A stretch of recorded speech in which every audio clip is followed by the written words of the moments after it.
Any message for the Indian people who love Ricky as much as you guys do? Keep loving him. Thank you sir, thank you so much. So दोस्तों, हमारी यात्रा रही करीब 200 kilometre की यात्रा और Ricky Ponting के माँ और पिताजी इस वक्त हमारे साथ हैं और हम उनसे जानना चाहेंगे कि पॉन्टिंग की जो बचपन की यात्रा थी वो किस तरह की रही थी. First of all sir, thank you so much and it's an absolute privilege to both of you to talk to you. नमस्कार दोस्तों, गुड मॉर्निंग. और ये ख़ास मॉर्निंग है. सूर्यदेव यहाँ पर हॉबार्ट में निकले हैं. मैं बहुत देर मेलबर्न से हॉबार्ट बहुत देर रात में आया, लेकिन नींद नहीं. और ये नींद किसी बेचैनी के लिए नहीं थी, बल्कि अगर आप तस्मानिया आए हैं और रिकी पॉन्टिंग के घर नहीं गए, ऑस्ट्रेलियन क्रिकेट के महानतम खिलाड़ी परहैप्स सर डोनाल्ड ब्रैडमैन के बाद सबसे बड़े नाम, तो मैंने सोचा क्यों ना एक प्रयास किया जाए. सुबह सुबह यहाँ पर उठ के चला जाए रिकी पॉन्टिंग के घर. उस यात्रा पर मैं आप सब लोगों को अपने साथ लेकर चलना चाहता हूँ.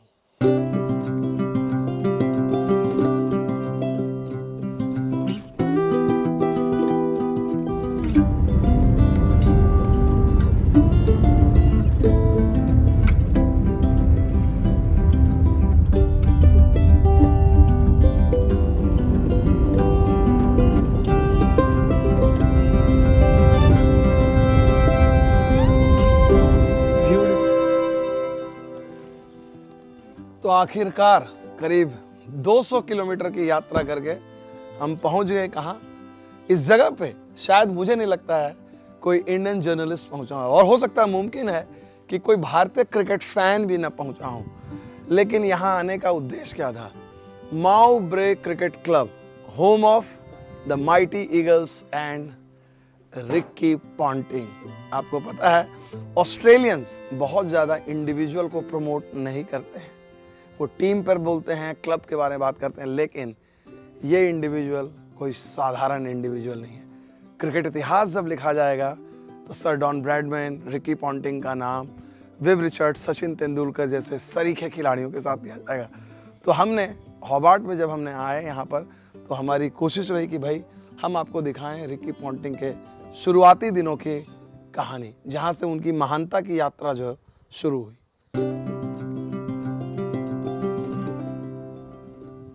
लॉन्सेस्टन का ये माउब्रे क्रिकेट क्लब कोई साधारण क्रिकेट क्लब नहीं है. 1955 में इस क्लब की स्थापना हुई और इसमें कितने ना जाने क्रिकेट खिलाड़ी आए और खेले.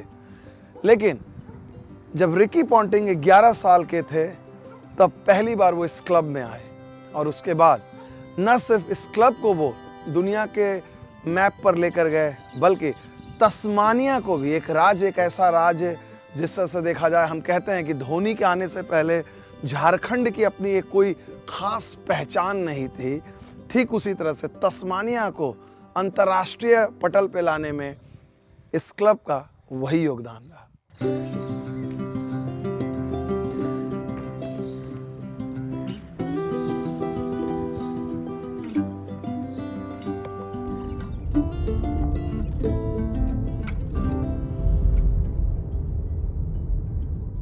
My name's Nikki, and I really don't know much about Ricky Ponting because I'm from Sydney, but I do know he's a really good cricketer, and this might be his school, I'm not sure. But you've come all the way from India for Ricky Ponting, and I know he's a great cricketer, and so must you.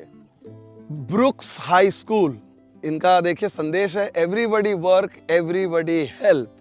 ये Ricky Ponting का school है, जहाँ से अगर देखा जाए महानता के जो पहले कदम या पहली झलक जो है इसी स्कूल में देखने को मिली थी.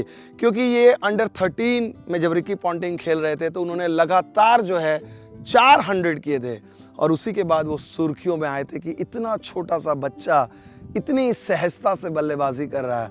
और यहीं से इनके करीब में उनका घर होता था, और यहाँ से हर सैटरडे को रिकी पॉन्टिंग जो है अपने पिताजी के साथ बाइक में जाते थे उनके क्लब में, रोचेला से इवरमे के पास में, और वहीं पर बैठते थे, क्रिकेट के किस्से कहानियाँ सुनते थे, और शायद सोचते थे कि पता नहीं आने वाले दिनों में मैं भी कुछ ऐसा करूं कि न सिर्फ अपने माता पिता का नाम बल्कि पूरे तस्मानिया का नाम दुनिया में रोशन करूं. Take 2 strokes, the straight drive and that one that suggests he's seeing the ball nice and early.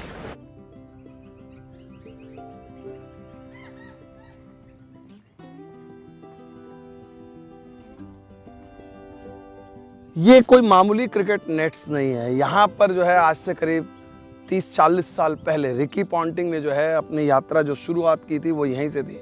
और उनके बचपन के कोच और अंपायर कई मैचेस में जिन्होंने अंपायरिंग की, ब्रेड जोन्स, एक दिलचस्प किस्सा सुनाते हैं। उनका कहना था कि रिकी पॉन्टिंग जो है शुरुआती दौर में विकेट कीपर की भी भूमिका निभाते थे बचपन में। और एक वाकया ऐसा था, एक हफ्ते के अंदर उन्होंने 5 स्टंपिंग की थी। लेकिन ब्रेड जोन्स जो है जिस बात से प्रभावित हुए थे वो ये कि रिकी पॉन्टिंग बचपन में बैक फुट पर जाकर मिड ऑफ में शॉट खेल सकते थे और कवर ड्राइव भी लगा सकते थे। और उनको पता था कि इस लड़के में एक असाधारण काबिलियत है। लेकिन जो बात कोच को नजर आई, जो बात अंपायर को नजर आई, रिकी पॉन्टिंग के पिता को शायद नहीं दिखी। तो बड़ा आपको हंसी आएगी कि उनके पिताजी, चूंकि ऑस्ट्रेलिया में नियम है कि भाई सबको बराबरी का मौका मिलना चाहिए, तो रिकी पॉन्टिंग जब बैटिंग कर रहे होते थे तो उनके पिताजी कहते थे कोच से कि भैया अब उनको बुला लीजिए, अगर 40-50 रन पे या 60 पे नॉट आउट होते थे, अब उनको बुला लीजिए, दूसरे बच्चों को मौका दीजिए। He wanted to be fair. तो उनके कोच बोलते थे उनके पिताजी को कि आप चिंता ना करें, बाकी बच्चों का मैं देख लूंगा, इस लड़के को बल्लेबाजी करने दीजिए। कोच का कहना है, ब्रैड जोन्स का कहना है, अभी हाल में उन्होंने एक इंटरव्यू में कहा था, उनका कहना था कि दरअसल पॉन्टिंग को ज़्यादा बल्लेबाजी देने की वजह कुछ और नहीं थी बल्कि उनका निजी स्वार्थ था। उन्होंने कहा कि न सिर्फ उनमें एक असाधारण काबिलियत थी बल्कि वो खुद देखना चाहते थे इस बच्चे को करीब से, कि इस बच्चे को देखने में इतना आनंद आता है कि वो अपनी नज़रें नहीं हटाते थे। लेकिन रिकी पॉन्टिंग जो है जिस तरीके से उन्होंने यहाँ पर जो है अपनी धूम मचाई और अंडर 13 में उन्होंने 500 किए और इसी कोच ने, ब्रैड जोन्स ने, उन्हें अगले स्तर के लिए पिक किया। और इसके बारे में जब रिकी पॉन्टिंग ने धुआंधार खेल दिखाया, तस्मानिया ने पहली बार क्रिकेट इतिहास में अपने जो अंडर स्कूल के जो रूल्स हैं उसको ही चेंज कर दिया रिकी पॉन्टिंग के चलते। बताएंगे वो रूल क्या चेंज था आगे। So what was his age around you realized that this kid is special, and then both of you were discussing, did you ever imagine that this little kid will achieve such kind of greatness on the world stage, because Tasmania was never known for producing great cricketers? When he was about 7 or 8, we knew that he was going to be a good cricketer. Yeah. But that, knowing that good cricketer or great, but that great he will become the legend. Well, you never know. That's just, That comes along. you hope, don't you? Yeah. But everything's got to fall into place. People have got to get behind you and give you the, the walk-up start that a lot of people don't get. It's not. Yeah. It's not easy, no. No.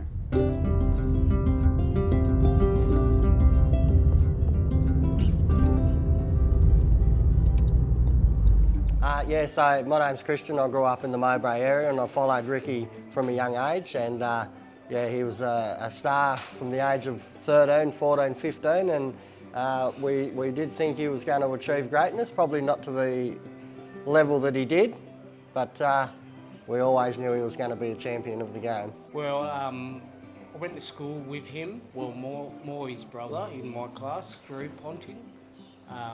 And Ricky was in my sister's class, so yeah, he started getting real good at cricket then, and like it just kept going and going and going, as you can see. Yeah. There he goes. Over mid-wicket. And there's the pull shot for 4. It didn't matter if the second man was back. He wasn't stopping that. That's gone through mid-wicket. A long way forward of square leg. At which point of time both of you realize, oh my God, this kid is really special? Yeah, I'll go on. Ma'am, first of all, you? Yeah. Well, when he got his 400 or 500s in under 13s, and then he played another game in the under 16s the next week, and got 100 in that, filled in and got 100 in this under 16s. So we knew he was going to be all right then. Yeah, and he was only 13. Was it difficult to, raise a prodigy? What, as a parent, like a lot of parents must be hearing in this story, your advice, suggestion, if you have, how do you identify this kid is special and what you need to do to nurture that talent, the support the parent gave, without knowing how this guy can become such a great thing? Well, Our journey ended at 15 because he left us at 15. Yeah. He went to Rod Marsh and Yeah. he was over there on his own for the rest of his journey. Yeah. So, it's not easy. Not easy. No, it's No. not. Left school. You can't sort of identify a player that you think is going to be a Test cricketer until it happens. Yeah. You hope, Yeah. but So, what you are the most proud of? probably the person he is today, more than anything. I mean, he works all around the world, in coaching and helping juniors out. Yeah. That's probably the proudest moment, other than watching him play his first Test. That was something special. But then he got dudded there. He got given out when he shouldn't have been out. 96. On 96. Yes. That was a bit of a downer. No. No, but just the person he's turned out to be. Yeah. How this transformation came? Because when you are young, brash, that there is a typical different way of doing things, and then maturing. How did that happen? Not sure. A woman, I think. Yeah. I think his wife come along at the right time and Yeah. straightened him out. Yeah. Yeah. There's lots to Ricky that we don't know. Oh. Lots. The trouble that he got in and all that sort of stuff. He's never told us about a lot of that. So Do you also get mobbed in this town or other places where you go? People say, "Oh, look at that! Ricky Ponting's father and mother are going." Something or is this like life, like usual Aussie? You guys are not bothered about all the stardom your son has. Could you just explain? Then I will ask on the dad. Yeah, you first. that's all it is. Okay. Yeah. He's no one special. never has been in Tasmania. Oh. There's still a lot of people in Tasmania who didn't like what he was. Okay. Yeah. You find that, don't you? Yeah. Some that like you and some that don't Don't like like you. it. Yep. Yeah. Thank you so much. Thank you so much for your wonderful time. And I really enjoyed this brief conversation. This will enrich my story. Thanks a lot, Good sir. on Thank you. you. Yeah. Yeah. Next thing I see you go over there with your lovely wife and these gentlemen. Yeah. All right. Any message for the Indian people who love Ricky as much as you guys do? Keep loving him. Thank you, sir. Thank you so much. I find Ricky the same as what he was years ago to me. I haven't seen him for ages. Last time I was out here though, and he was still the same Of course he person. is. He don't change. Yep. He don't change. Yep. All right. Gotcha. Thank